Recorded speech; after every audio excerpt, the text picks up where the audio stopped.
So guys, the next 3 techniques we're going to show on the Academy are going to be all sideline techniques. The first one we're going to do today is going to be the sideline subscap release. Then we're going to show you a sideline QL release and a sideline IT band release. So with the subscap is an internal rotator of the shoulder. So we always want to be biasing them towards external rotation in order to lengthen that tissue under stress. And like we say in a lot of our seminars, tissues can be short and tight, and they can be long and weak.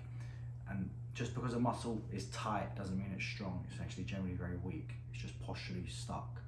So we're going to show you a couple of ways of releasing the subscap in supine, in sideline, sorry.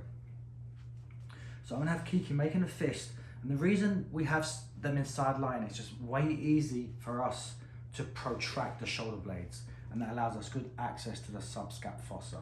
So Kiki's going to make a fist as she just feels very secure in this position.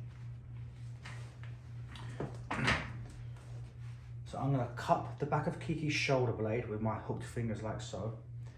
I'm going to push up here for me. So when she pushes, here's the border of the lat and the teres. We want to get anterior to those tissues. So I'm hooking my fingers like so, and I bring my 3 fingers to about the same length.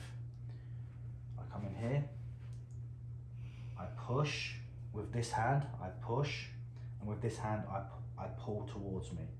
So I come in here, and I want to make contact with the bone, the subscap fossa. Once I've made contact with my left hand, I don't want to move these fingers around so much now, but I will ask Kiki to move her elbow upward and downward.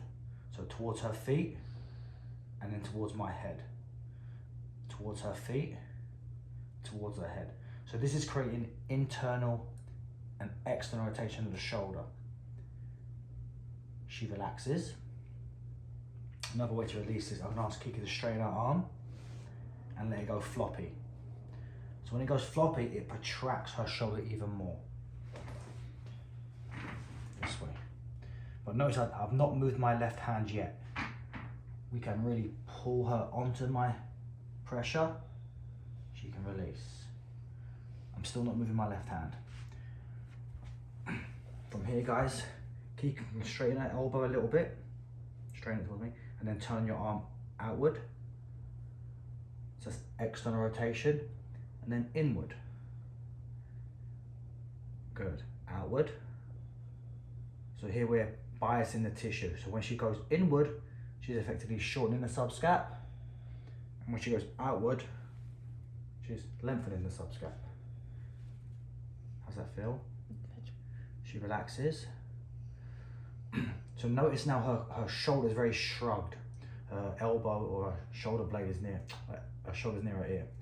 So I have her bend her arm, put her arm on the other side of my arm towards my feet, and go floppy.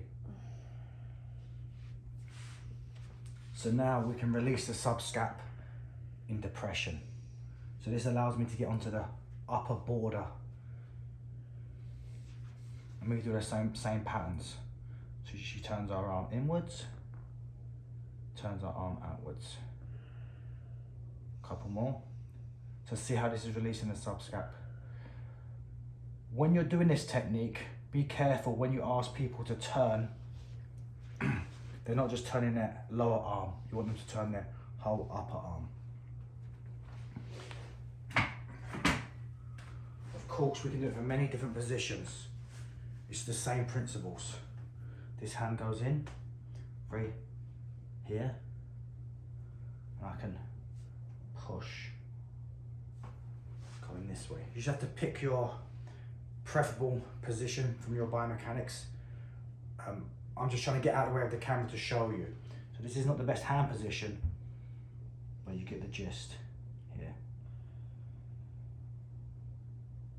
Subscap's a great area to work with people having a neck pain, anterior shoulder pain, pressing pain, discomfort pressing over their head, bench press type motions as well, horizontal pressing. So subscap is part of the tight line, Yanda's tight line, and it should be assessed and checked and generally released on most of our clients.